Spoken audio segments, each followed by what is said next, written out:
Jadikanlah ujian sebagai hiasan dalam kehidupan. Hal ini bisa diungkapkan ketika kita mengetahui apa hakikat ujian. Kalau tidak mengetahui hakikat ujian, justru yang namanya ujian itu bukan merupakan satu keindahan ataupun hiasan kehidupan.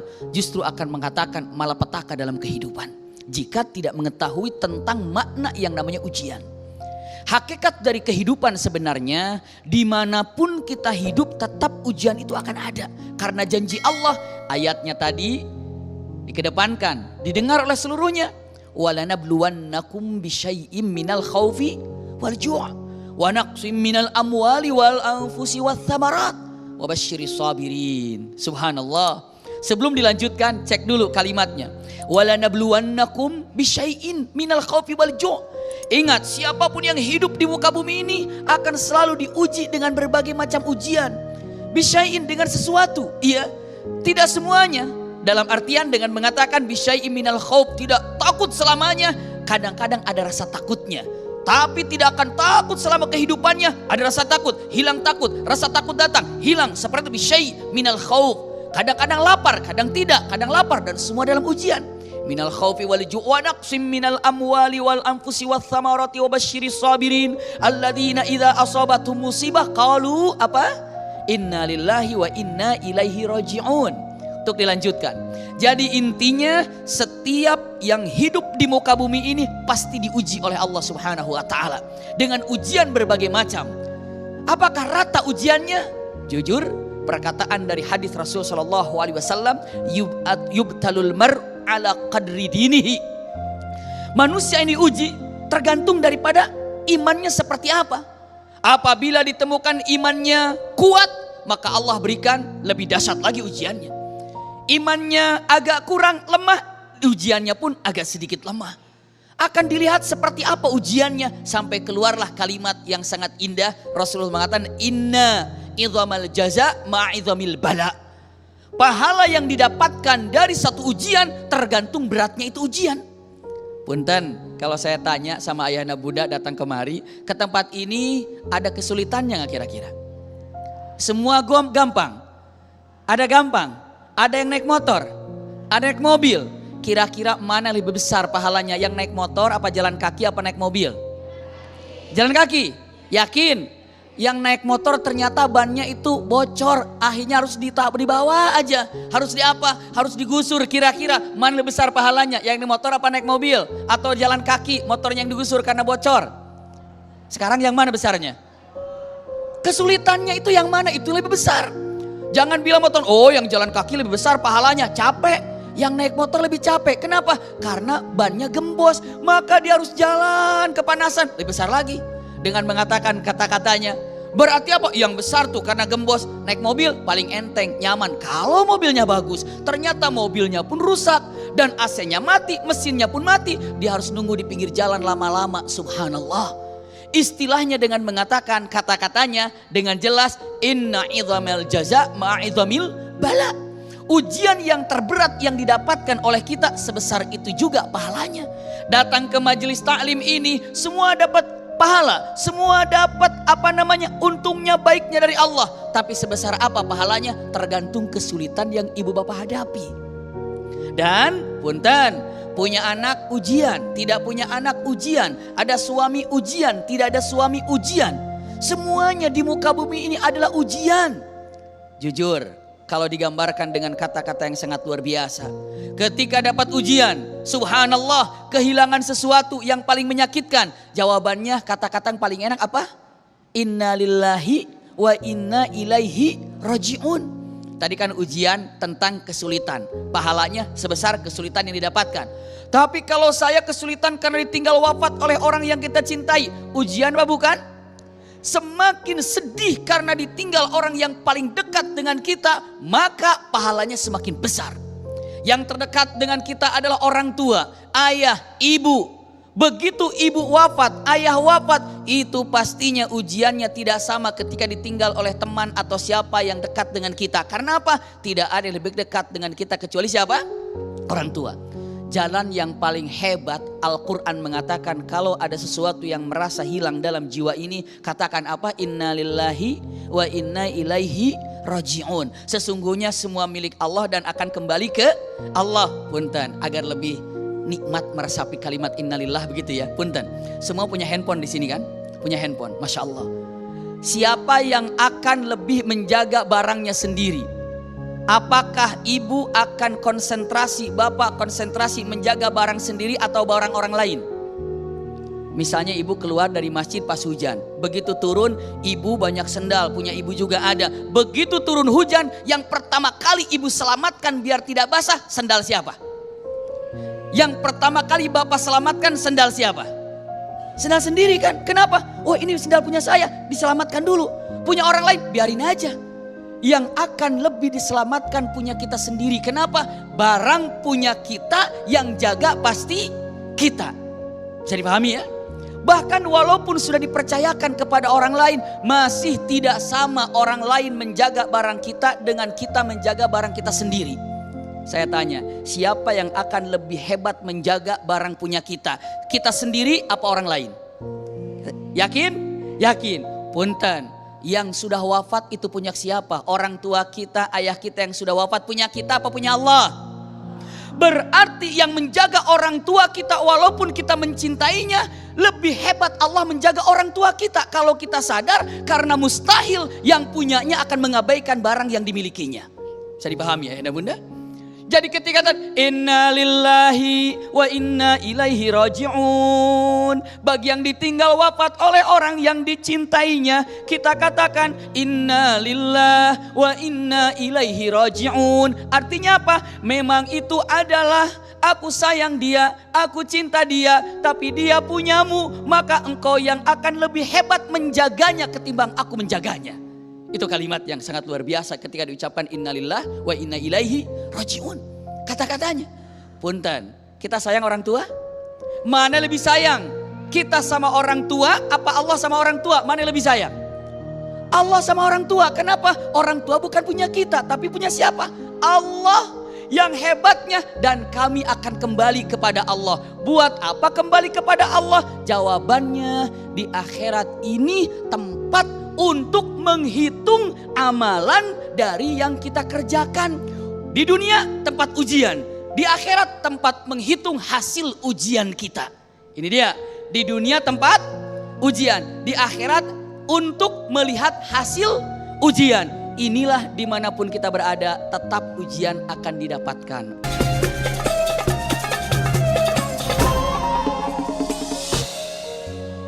Subhanallah, Maha Suci Allah yang telah mengumpulkan kita di tempat yang sangat indah ini. Semoga seperti ini Allah mengumpulkan kita di tempat ini, seperti ini juga kelak Allah kumpulkan kita di surga Firdausil A'la. Amin ya rabbal alamin.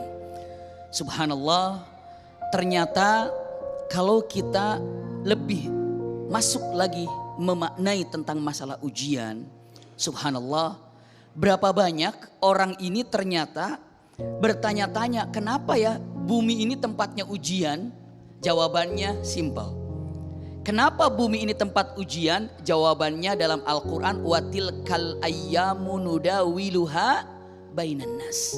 Bumi ini akan selalu diputarkan siang, malam, sore, pagi. Karena bumi ini berputar, maka di bumi ini tidak ada yang abadi. Karena bumi ini tidak ada yang abadi, disebutlah bumi ini tempat ujian. Kalau bumi ini abadi, nggak ada ujian. Punten, neraka abadi apa enggak? Abadi. Sorga abadi apa enggak? Tidak tempat ujian sorga ini. Kenapa? Karena tempat abadi. Karena dunia ini adalah bukan tempat yang abadi. Disebutlah dunia ini tempat ujian. Ini dia, agar tahu lebih mudahnya. Terus kenapa Allah menguji kalau begitu? Apa tujuannya? Banyak sekali keterangan-keterangan yang indah. Jawaban yang digambarkan dari hadis Rasul sallallahu alaihi wasallam. Kalimatnya, idza ahabballahul qaum. Dalam riwayat, idza ahabballahul abd ibtala. Apabila Allah mencintai seorang hamba, maka Allah akan uji. Subhanallah. Diuji, benar diuji. Seperti apa ujiannya? Sebesar apa Allah cinta kepadanya, sebesar itu juga ujiannya. Kalau para nabi, wah ujiannya tidak sama dengan seperti kita. Kenapa? Karena cintanya Allah kepada para nabi itu dahsyat, maka ujiannya pun dahsyat.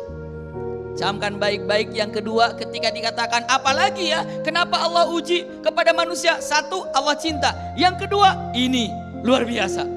Dalam perkataan Rasul sallallahu alaihi wasallam, ma yusibu minal muslim, tidak ada seorang muslim yang kena wala hammin wala ghammin wala huznin wala ada. Tidak ada seorang mukmin yang kena sesuatu di antaranya. Apakah dia capek repot ngurusin sesuatu?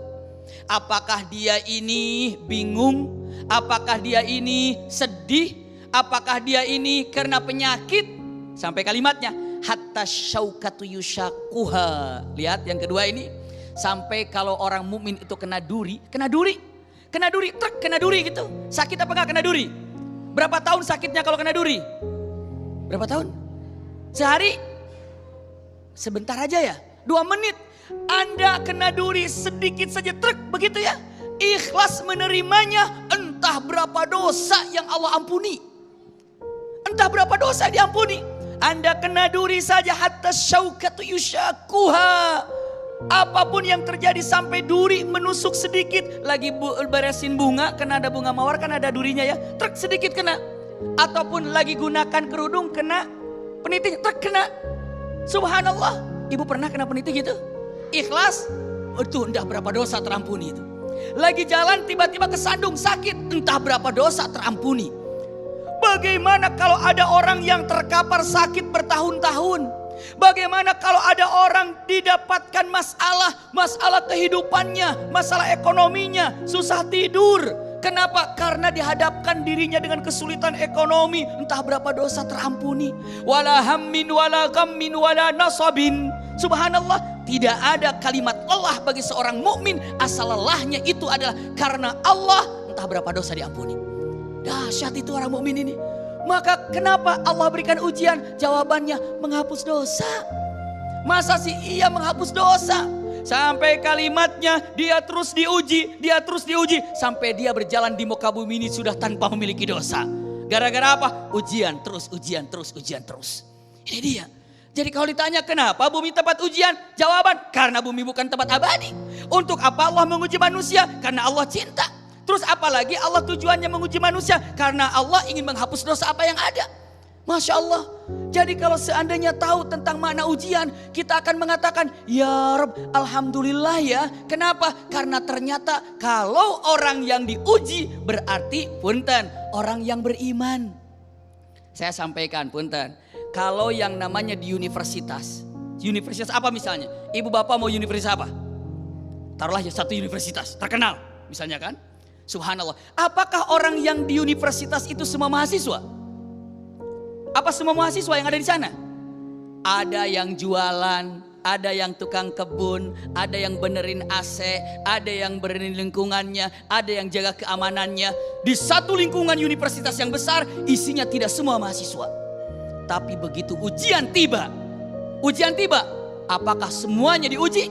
Yang diuji siapa? Mahasiswa aja. Begitu ada abang, bang diuji bang. Enggak, saya cuma jualan di sini. Karena abang tinggal di tempat ini diuji. Nggak bisa. Iya, ada bang ujian. Enggak, saya di sini cuma benerin AC aja. Karena abang berada di lingkungan universitas ini, abang diuji. Tidak bisa. Yang diuji itu hanya orang-orang yang punya iman. Berarti kalau kita diuji oleh Allah dengan segala apapun, gembiralah karena Anda orang yang beriman. Karena orang beriman itu ketika dapat ujian santai. Kenapa? Pahala di akhirat. Lihat-lihat ada kalimat yang sangat indah. Inna ma'al usri yusra. Artinya apa? Punten, bersama dengan kesulitan yang Anda hadapi di sini, di akhirat kemudahan untuk menuju surga. Bersulit-sulit di sini, bermudah-mudah kelak di akhirat. Masya Allah. Kalimat yang sangat luar biasa. Ketika dia mengatakan, Abi Maki katanya kan inna ma'al usri yusra. Saya sudah kesulitan nih, kemudahannya kapan? Di akhirat. Kalau tidak ketemu kemudahan di dunia, asal ikhlas, Allah akan mudahkan jalan menuju surga. Itu dia rahasianya. Tapi punten, hanya orang yang beriman yang bisa melihat kata-kata basirah seperti ini. Ada basar, basirah. Basar dengan mata. Kalau basirah melihat daripada belakangnya. Ujian ini ternyata adalah pahala yang dilipat gandakan oleh Allah subhanahu wa ta'ala. Lanjut lagi. Terus kenapa lagi Allah beri ujian ya kepada kita ini? Buat apa lagi? Buat apa lagi? Subhanallah, mengangkat derajat. Mengangkat derajat. Ada yang diuji dengan penyakit, ada? Ayahanda bunda tahu? Allah tanya, hai malaikat, orang itu wafatnya kapan? Saya terjemahkan bebas untuk bisa dipahami. Apalagi bulan Ramadan ini, kalau dikasih kisah-kisah itu lebih enak lagi. Hai malaikat, kapan fulan wafat? Oh, dia itu wafat tanggal sekian, bulan sekian ya Allah. Berapa tahun lagi? 4 tahun lagi. Kasih muqaddimah sekarang. Masih jauh ya Allah. Muqaddimahnya sekarang apa? Kasih penyakit yang menaun. Subhanallah. Tapi ingat, begitu dikasih penyakitnya, angkat dosanya. Masya Allah. Dimasukkan penyakitnya, diangkat dosanya. Subhanallah. Beberapa bulan ditanya lagi. Malaikat bagaimana dia? Dia semakin parah penyakitnya ya Allah. Kata Allah, tambah lagi penyakitnya dan angkat lagi dosanya. Bertahun-tahun bagaimana sekarang dia? Dia ini sudah tidak bisa kemana-mana. Diam saja di kamar. Dia ini sudah tidak bisa bergerak apa-apa. Tapi bagaimana? Tetap dia ini ikhlas dan menyebut nama Allah. Tambah lagi penyakitnya, angkat lagi dosanya. Ya Allah, sudah nggak ada dosanya. Kalau gitu tempatkan bersama para nabi dan para rasul tempatnya. Subhanallah. Jangan dikira orang yang sakit itu tidak ada pahalanya. Tadi saja digambarkan kena duri saja Allah apa? Ampuni. Punten, kalau dosa sudah tidak terampuni, naik ke atas. Kenapa? Yang menyebabkan kita tidak sampai ke atas itu karena berat dengan dosa. Kalau dosanya luntur, naik ke atas, maka apa yang terjadi? Ala maqamil anbiya'i war rasul. Bersama dengan para nabi dan para rasul. Gara-gara apa? Ikhlas dengan menerima ujian yang Allah berikan. Wallahu a'lam bishawab. Masya Allah. Baik, pemirsa yang dirahmati Allah, dalam segmentasi berikutnya nanti kita akan lebih dalam lagi untuk mengamati bagaimanakah manusia merespon ujian yang diberikan oleh Allah. Ada kalanya Allah menguji dengan kekayaan, maka dia menyangka bahwa itu adalah akhir ujian, padahal itu adalah awal daripada ujian. Tapi di lain sisi, ada orang yang diberikan dengan ujian kesedihan, malah bukan membuat dia lebih dekat kepada Allah, tetapi merasa bersuuzon atau berburuk sangka kepada Allah. Insya Allah itulah yang akan kita sampaikan dalam segmentasi selanjutnya. Tetaplah bersama kami Damai Isaku yang dipersembahkan oleh Sarum Wadimor, tentu Sarum kita.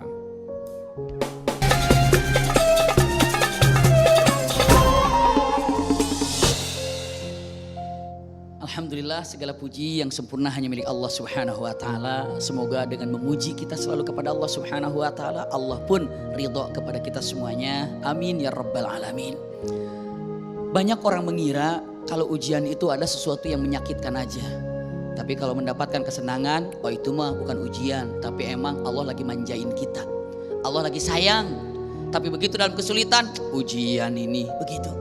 Padahal lagi mendapatkan kenikmatan, sedang mendapatkan kesulitan, sama-sama ujian. Orang yang keliru yang ada dalam Al-Quran digambarkan begitu jelas. Fa ammal insanu idza mabtalahu rabbuhu fa akramahu wa na'amahu fa yaqulu rabbi akraman. Wa amma idza mabtalahu fa qadara alaihi rizqahu fa yaqulu rabbi ahanan. Ketika dia mendapatkan sehat, rizki lancar, waduh luar biasa, dia bilang Allah lagi sayang sama saya nih, Allah lagi sayang nih, waduh Allah lagi sayang nih, makasih ya Allah, Allah sayang sama saya. Begitu dalam kesulitan, faqadaru alaihi, aduh Allah lagi gak sayang sama saya ini, Allah lagi gak sayang sama ini. Buktinya ini saya sakit, saya tidak. Sebenarnya saat diberikan kenikmatan, saat diberikan kesulitan, yakinkan itu ada ujian. Dan orang mukmin ini, Rasulullah mengatakan ajaban li amril mukmin, sungguh luar biasa bagi orang mukmin ini, hebat orang mukmin ini. Kenapa? Ketika dia mendapatkan kebaikan, kenikmatan, tinggal syukur kepada Allah, surga baginya. Ketika dia mendapatkan kesulitan, tinggal sabar, surga baginya. Depan belakang surga orang mukmin mah. Coba ayahanda bunda, hidup kita kan cuma dua, bahagia sama sedih di dunia. Kalau sedih terus neraka namanya. Kalau bahagia terus surga namanya. Kalau di dunia bahagia, sedih, senang, sedih, itu aja. Saat senang syukur, saat sedih sabar, dua-duanya surga. Indah sekali. Punten, lagi mendapatkan kenikmatan, ujian apa bukan? Ujian. Tahannya dengan apa? Syukur. Syukur pada Allah. Ya Allah syukur ya. Kenapa? Camkan baik-baik. Bisyukri quyudun ni'mah wa bisyukri suyudun ni'mah. Dengan syukur ini quyudun ni'mah, bisyukri quyudun ni'mah. Dengan syukur mengikat nikmat tidak akan pernah hilang.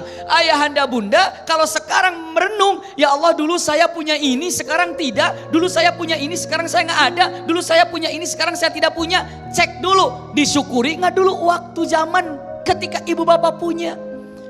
Karena kalau disyukuri mustahil hilang. Karena kalimatnya bisyukri quyudun ni'mah. Terus bagaimana sekarang sudah tidak ada? Cara mengembalikannya bagaimana? Syukuri dengan apa yang ada. Suyudun nikmah yang belum didapatkan akan datang. Caranya ayahanda bunda, jika kita ingin mendapatkan apa yang kita inginkan, jangan sibuk berpikir apa yang belum saya dapat, tapi sibuklah nikmat apa yang belum disyukuri. Pastikan yang belum datang akan datang, punten, menyerang ataupun datang kepada kita. Bertubi-tubi. Jangan sibuk, saya belum punya ini, saya belum punya ini, saya belum punya ini. Yang ada akan hilang bunda. Yang ada akan hilang ayahanda. Tapi renungkan, saya belum bersyukur ini, saya ini belum disyukuri, yang ini belum disyukuri, yang belum ini belum disyukuri. Apabila pandai mensyukuri dengan nikmat yang belum didapatkan, pastikan yang belum datang akan segera datang. Kalimat yang luar biasa. Jadi kalau seandainya kita melihat ternyata Allahu Akbar, dunia ini baiknya adalah ujian, sakitnya juga adalah ujian. Tapi buat orang mukmin semuanya adalah jalan pintas menuju surga. Punten, saya sampaikan kalimat yang indah. Ibu bapak biasanya lulus ujian pas dikasih nikmat apa dikasih sedih? Dikasih apa biasanya kalau lulus ujian? Dikasih nikmat lulus gak ujiannya? Susah. Dikasih sedih lulus gak ujiannya? Kalau pas dikasih sedih langsung tahajud, ya Allah. Kalau lagi pas sedihnya langsung duha, ya Allah. Tapi begitu datang nikmat, enggak ya Allah, ya Allah. Iya. Kenapa? Nikmat, bahagia. Sekarang punten, biasanya lulus diuji dengan sedih apa susah? Sedih. Sekarang mau diuji dengan sedih apa diuji dengan susah? Sama itu maki-maki sedih sama susah. Biar lulus soalnya. Karena ketika diuji dengan kebaikan kadang-kadang gak lulus. Nih punten-punten. Ini pegang baik-baik. Oleh-oleh Ramadan di hari keberapa ini? Insya Allah sebentar lagi lebaran kita ini ya. Sebentar lagi. Apapun yang akan terjadi itu dekat. Apapun yang akan terjadi itu dekat. Apapun yang tidak akan pernah terjadi itu adalah jauh. Lebaran akan terjadi gak? Berarti dekat. Gak terasakan udah 11 hari kan? Jadi apapun yang akan terjadi dekat. Kematian akan terjadi gak? Berarti dekat. Santai aja. Dekat kok, sesuatu yang akan terjadi pasti dekat. Kata siapa? Kata Imam Ghazali itu perkataannya. Lihat ayahanda bunda. Camkan baik-baik. Oleh-oleh ini. Camkan baik-baik. Allah melihat seseorang tinggi derajatnya seperti apa. Dicek seperti apa sabarnya dia. Ketika menghadapi ujian, sabar gak? Innama yuwaffas sabiruna ajrahum bighairi hisab. Sesungguhnya Allah memberikan pahala kepada orang yang sabar, gak ada hitungan. Kalau ibu mengatakan derajat saya tinggi gak ya? Jawabannya punten, sesabar apa Anda mendapatkan ujian, setinggi itu derajat yang dimiliki. Menentukan dia itu derajatnya tinggi setinggi apa, cek sabarnya. Maka ada istilah ilmu yang disebut ilmu minyak. Punten-punten, mudah-mudahan cukup waktunya ini ya. Saya gambarkan singkat. Kalau ibu satukan sama bapak satukan di bak air sama minyak. Disatukan air sama minyak. Yang di atas mana? Minyak. Begitu minyak di atas, kata air bilang gini, minyak kamu sombong lupa daratan. Kenapa? Dulu waktu kamu kecil tumbuhnya gara-gara aku kan siramin terus kamu. Begitu kamu udah gede, sekarang kamu udah jadi minyak, sombong. Begitu bersatu maunya di atas, aturan kamu di bawah. Bisa dipahami ini? Kata minyak, maaf, sorry ya. Memang aku tidak bisa membalas kebaikanmu. Kamu telah sirami aku sehingga aku tumbuh besar. Tapi ingat, begitu aku tumbuh besar dan aku berbuah, tahu gak? Pedih perasaanku, kenapa? Aku dipisahkan dengan kelapa yang lain. Terpisah dengan keluarga, sakit hati. Habis itu apa? Dikupas, sakit hati. Nyakitin, habis itu apa? Diparut, sakit juga. Habis itu apa? Diperas, dikeluarkan santannya, sakit. Habis santannya keluar, digodok. habis itu jadi minyak. Saya jadi minyak bukan tanpa perjuangan. Maaf ya, kamu dari dulu air terus, gak pernah berjuang. Saya lihat perjuangan saya, maka saya jadi minyak. Maaf kalau saya di atasmu. Masya Allah. Intinya ujian demi ujian, ada yang semakin naik, sabar, sukses. Sekarang tolong tanya, cek saja, gak usah lihat masalah urusan akhiratnya, dunia aja. Tolong cek siapa yang sukses di dunia ini, baik itu seorang dokter kah, seorang doktor kah, seorang profesor kah, seorang jenderal kah, seorang apa. Cek, adakah dia ini, punten, namanya nikmat-nikmat terus dari awal? Ada kesulitannya kira-kira? Ada, seperti halnya kelapa. Dibukanya, diambilnya, dikupasnya, lalu apa lagi? Diparutnya, habis itu apa? Diperasnya, habis itu apa? Santannya diambil, digodoknya, keluarlah apa? Minyak. Kalau udah minyak dipajang. Kalau udah jadi minyak, bikin gorengan bisa. Bikin apa lagi? Kue bisa, ayam bakar bisa. Cerita makanan lagi-lagi Ramadan begini. Iya, tapi nggak apa-apa. Tapi yang namanya sudah jadi minyak dipajang. Karena apa? Harganya pun mahal. Tapi orang nggak pernah ngelihat. Ibu pernah ngelihat begitu ngelihat minyak. Ini tadinya dari kelapa ya. Diginiin prosesnya. Ada yang berpikir begitu? Begitu ngelihat minyak langsung apa? Beli ini berapa? Ini beli berapa? Persis ayahanda bunda ketika melihat orang sukses, ibu bapak tidak pernah melihat dulunya seperti apa. Maka yang paling keren, yang paling hebat kalau ibu bapak melihat orang sukses, siapa saja, para alim ulama khususnya, cek bagaimana perjuangannya sampai seperti itu. Bagaimana perjuangannya sampai begini, pasti punya yang namanya perjalanan yang menjadikan dia seperti itu. Nggak ada langsung jadi, itu nggak ada. Nggak ada. Maka kalimat yang indah ternyata usikum wa iya ya nafsi bitaqwallah. Di muka bumi ini serba ujian, tapi apa? Untuk mengecek siapa yang paling sabar di antara kalian. Itu yang paling tinggi derajatnya. Tadi ayatnya, innama yuwaffas sabiruna ajrohum bighairi hisab. Sabar. Nih punten. Ibu bapak kita kan masuk surga nanti kan? Masuk surga kan? Ragu ya dibilang gitu. Amin. Iya, masuk surga kan? Nggak tahu, astagfirullahaladzim. Bilang nggak tahu. Udah puasa juga masih bilang gak tahu. Masuk surga ibu bapak mah amin ya rabbal alamin. Ayahanda bunda tahu begitu masuk surga ada malaikat yang jaga kan di situ kan? Malaikat Ridwan namanya kan? Kalau kita mau lihat ke pengantenan itu kan suka ada yang jaga pagar apa? Kalau laki-laki pagar bitis, pagar bagus ya. Pagar bitis, pagar bagusnya. Begitu kita masuk, selamat datang. Ibu bapak tahu begitu masuk surga malaikat Ridwan ada di sana. Apa kata malaikat Ridwan? Kalam kalimatnya, salamun alaikum bima sabartum. Kalimat, selamat ya kau telah meraih surga karena kesabaranmu. Bukan begini, selamat ya kamu bisa meraih surga karena hajimu, karena sodakohmu, karena umrahmu. Tidak, tapi bima sabartum, karena kesabaranmu. Kalau ibu bapak nanya, jadi karena sabar bukan karena sholat. Bagaimana sholat kalau tidak punya sabar? Ayahanda bunda datang kemari, pakai sabar nggak? Pakai sabar nggak? Yang dicek itu sabarnya. Makanya yang membedakan kita derajat ini adalah kesabaran. Sampai masuk surga pun yang dipuji itu adalah salamun alaikum bima sabartum. Karena kesabaran yang kau dapatkan. Sekarang tolong cek. Kesabaran yang kita miliki di bulan Ramadan ini adalah latihannya. Segala-galanya saya latih untuk selalu bersabar. Saya latih untuk bersabar. Mudah-mudahan berakhir Ramadan nanti kita sudah termasuk orang-orang yang bersabar. Amin ya rabbal alamin. Jazakumullah khair ala husni istimaikum.